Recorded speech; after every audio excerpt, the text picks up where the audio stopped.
Last week, we ran down 6 of the newest weapons making their way towards service for the US Air Force, and you guys let me know that you wanted to see lists for other branches of service. So, this time, let's run through 5 of the latest and greatest new weapons in development for America's most potent force projection arm, the US Navy.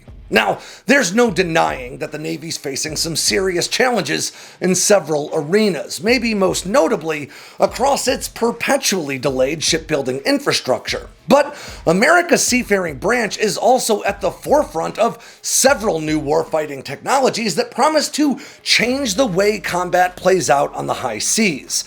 Whether we're talking big upgrades to existing missiles to make them more capable than ever, or entirely new systems emerging from the Navy's classified research and development efforts, America's ability to project power to far-flung coasts is getting more potent by the day. Now, in this video, we'll be focusing squarely on new weapons headed for service, so we'll save discussions about platforms like the MQ-25 drone refueling tanker and the new Constellation-class frigate for another time. So let's dive into the latest and greatest warfighting hardware making its way to the US Navy. I'm Alex Hollings, and this is Sea Power.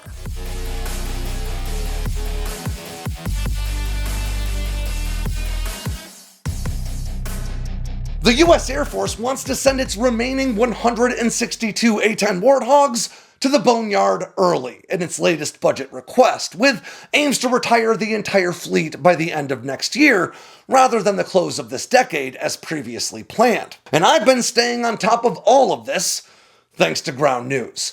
Ground News is an aggregator that collects articles published by news outlets all over the world and then places them all into a single easy-to-read feed that helps me not just stay on top of what's going on, but also to see right through most common forms of media bias. Right here on Ground News, I can see that only 10 outlets have covered this specific element of the hotly contested budget reconciliation bill, which isn't really all that surprising considering the immense scope of the bill. There's just lots of other stuff to cover and argue about. But I wanted to highlight this story because, while being politically benign, the idea of sending America's warthogs out to pasture tends to elicit some pretty strong emotional reactions, making this a really good opportunity to highlight how censorship and bias in media isn't just about how stories are presented, it's also about choosing which stories you present at all. And Ground News makes it easy to see when stories like this slip through the cracks, while also giving you vital information about each outlet along with those headlines, like political bias, factuality rating, corporate ownership, or government affiliations.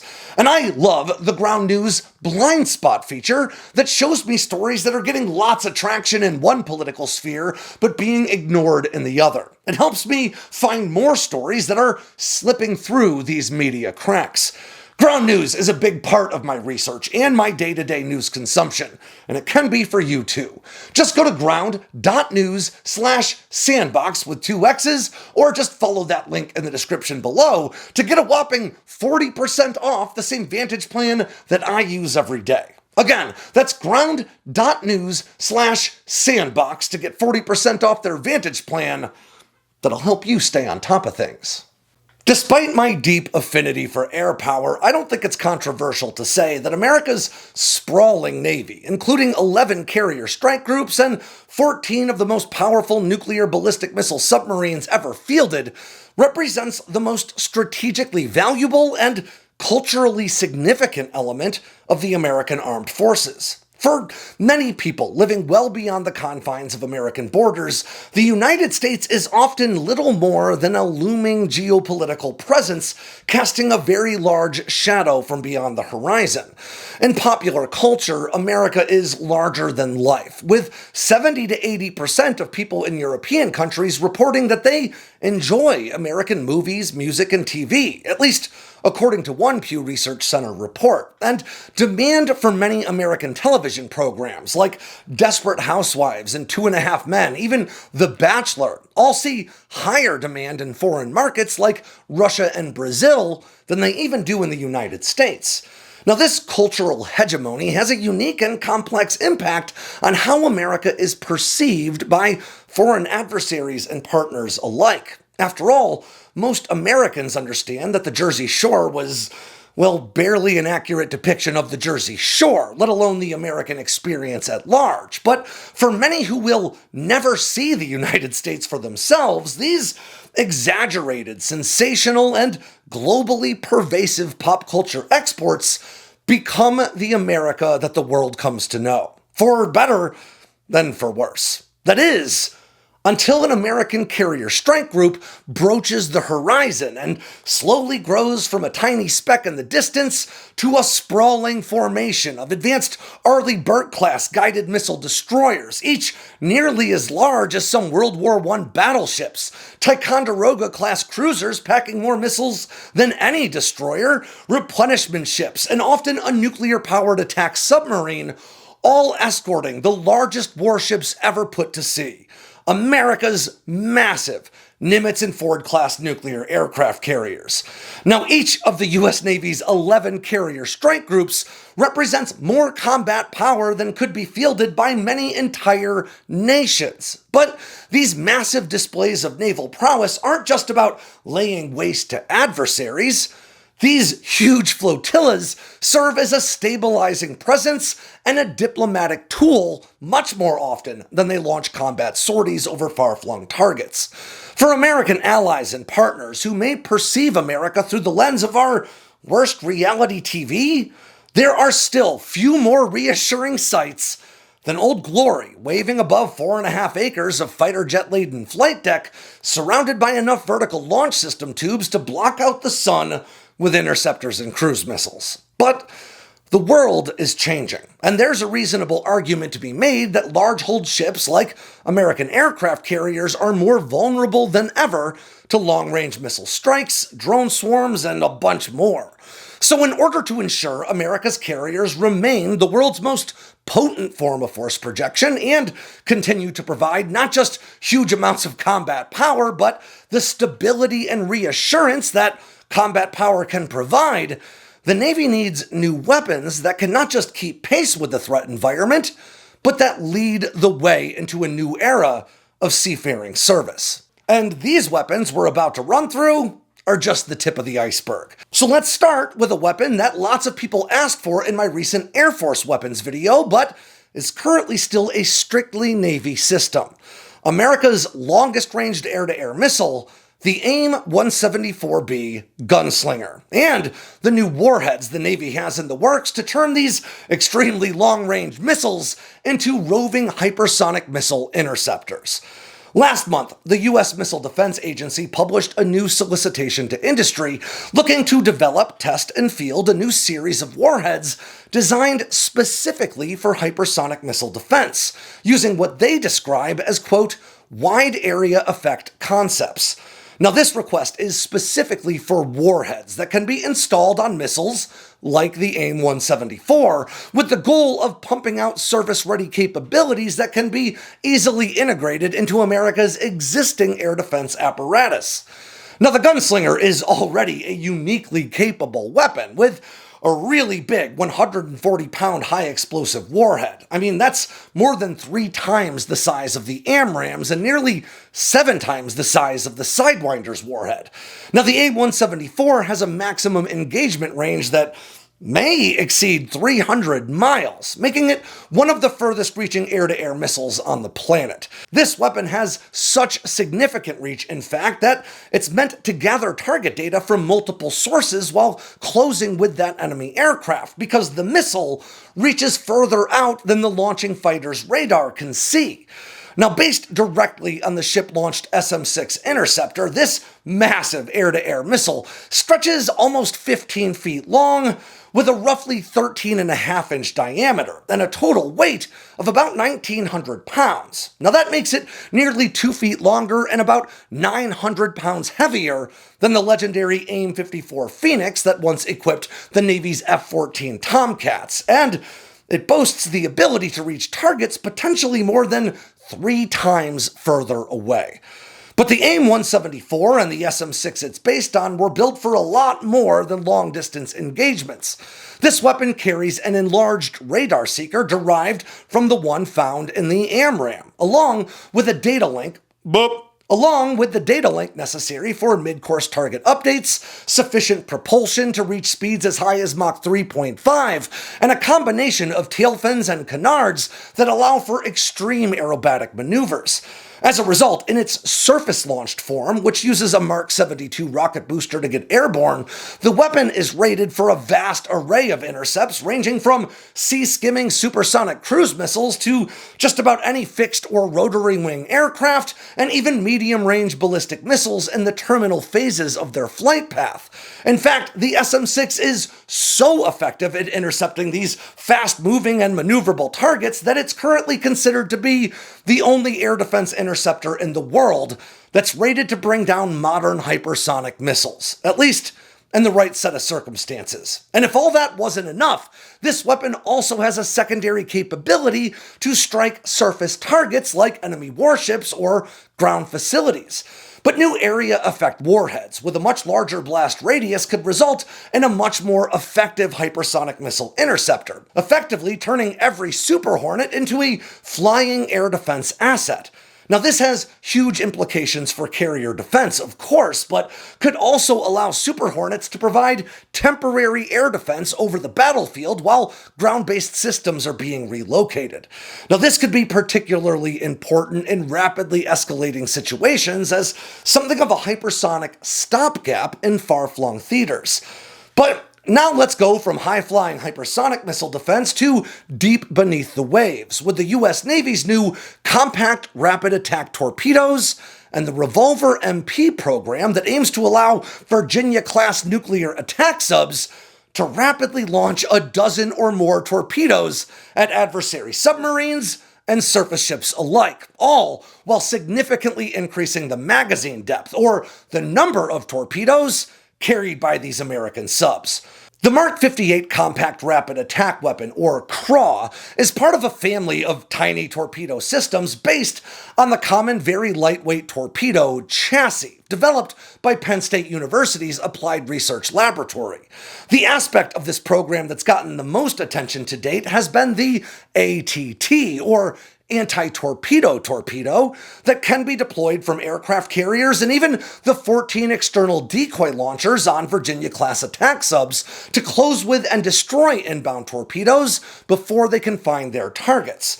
At around 85 inches long, with a roughly 6 3/4 inch diameter and a total weight of just around 220 pounds, the CRAW torpedo is about 1/14 the size of the Navy's Mark 48 heavy torpedoes, while still packing enough explosive power to bring down adversary submarines and smaller surface vessels.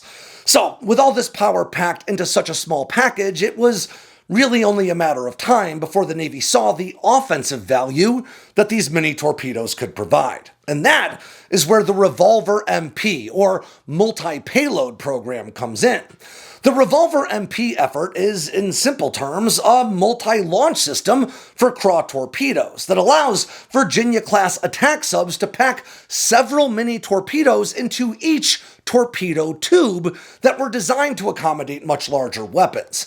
Now, exactly how many CRAW torpedoes can be stuffed into each tube with this system has not been disclosed, but in one essay for the U.S. Naval Institute, Navy Lieutenant Commander Patrick Rawlinson said that, at least in theory, you could pack 2 stacks of 5 CRAW torpedoes into each of the Virginia-class's 4 torpedo tubes, allowing for the rapid launch of a bevy of torpedoes, each capable of closing on separate targets. Now, as Rawlinson highlights in his piece, this could give America's nuclear attack subs a huge boost in magazine depth, because Virginia-class boats usually deploy with between 20 and maybe as many as 26 Mark 48 heavy torpedoes to be launched from their torpedo tubes. Now, this loadout is dictated directly by the amount of space in the torpedo room, but in that same space, each sub could instead carry, say, 10 heavyweight torpedoes for large targets and a whopping 160 CRAWs for smaller ones, not including the 14 craws loaded into decoy launchers for anti-torpedo duties. Now, the Navy began test launching craw torpedoes using the Revolver MP system in Virginia-class boats just last year, and they aren't stopping there. As we speak, subs with the Block 5 Virginia payload module are having craw launchers installed into their 87-inch vertical launch tubes that usually house a half a dozen Tomahawks each.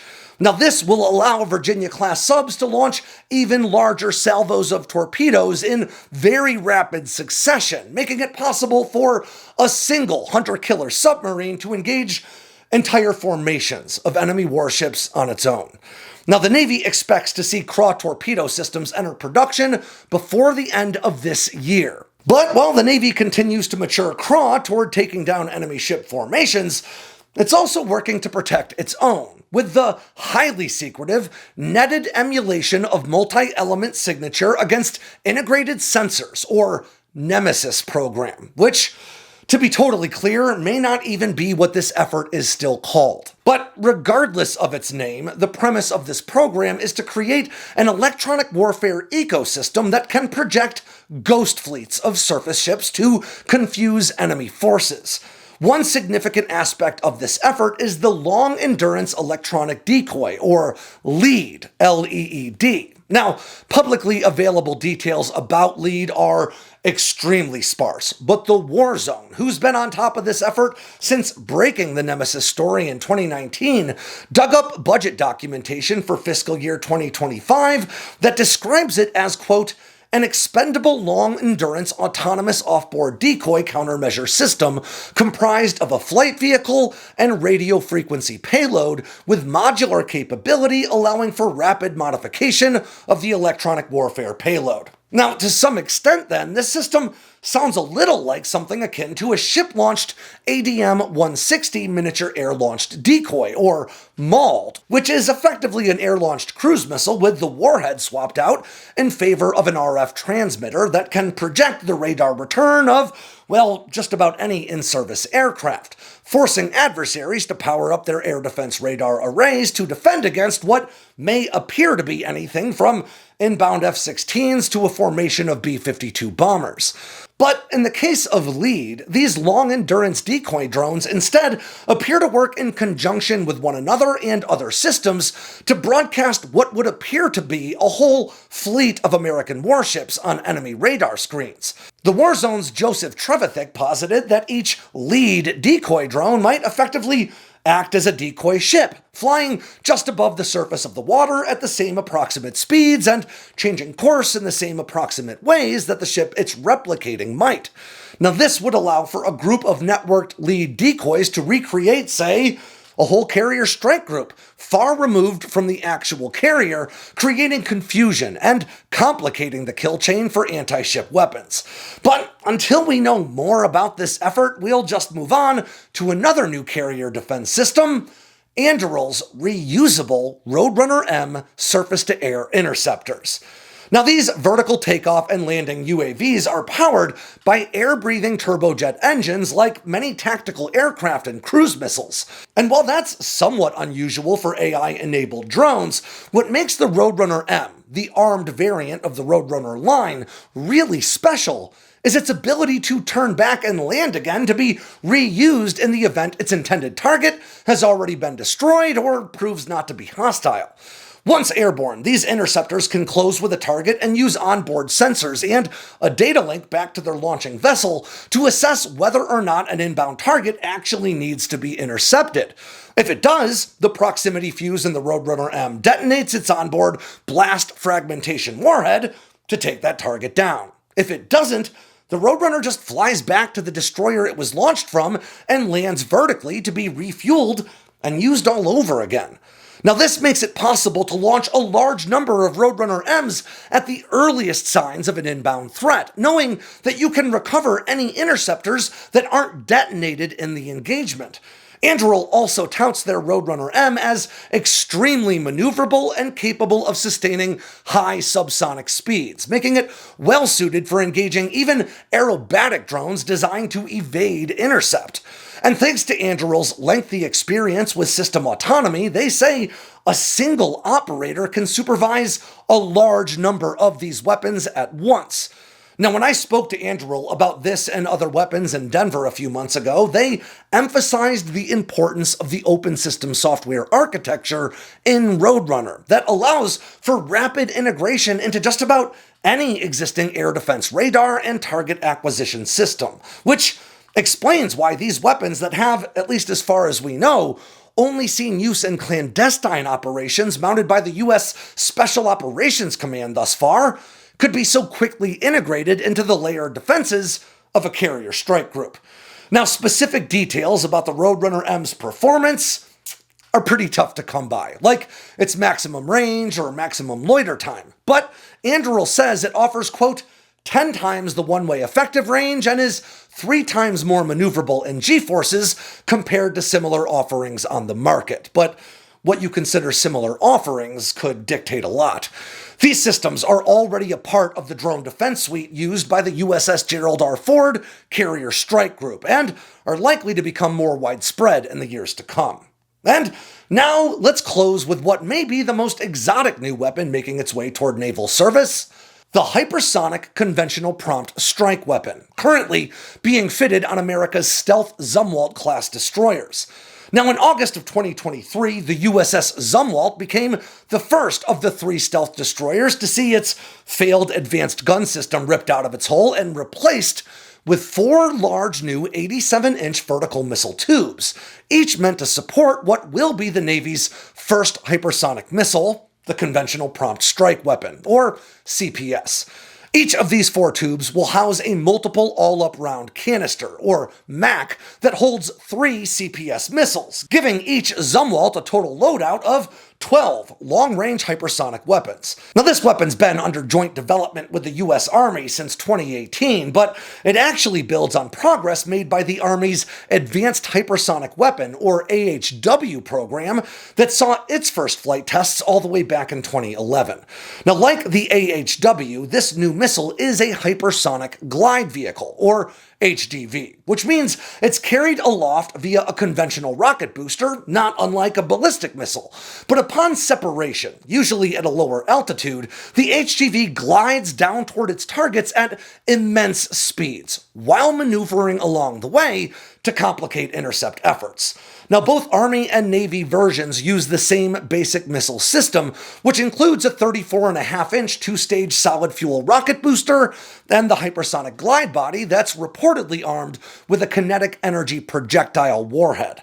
The Army version, known to many of us as Dark Eagle, will be fired from truck-based launchers, whereas the Navy's CPS weapon will serve first on the Zumwalt class of destroyers and then make their way to Virginia-class attack submarines. Now, according to Army documentation, this weapon has a range in excess of 1,725 miles, and in truth, it might actually be a lot more than that. In the weapon's first successful all-up-round flight test on June 28th of last year, it was launched from the Pacific Missile Range facility in Hawaii to a target in the Marshall Islands more than 2,000 miles away. The Zumwalt class are said to present the radar cross-section of a small fishing boat, meaning adding this high-speed deep strike capability will turn these exotic-looking warships that some previously considered a failure into specialized land attack snipers, with Virginia-class subs integrating the weapon thereafter to follow suit. And with that ends yet another edition of Sea Power from Sandboxx News. I'm Alex Hollings. Make sure to swing by sandboxnews.com today and every day for all the latest in news, entertainment, and motivation from all around the force. If you got anything out of today's video, make sure to click like and subscribe down below and leave me a comment so I know what I should cover next. And of course, don't forget to tap on that bell icon so you never miss a drop from Sandboxx News.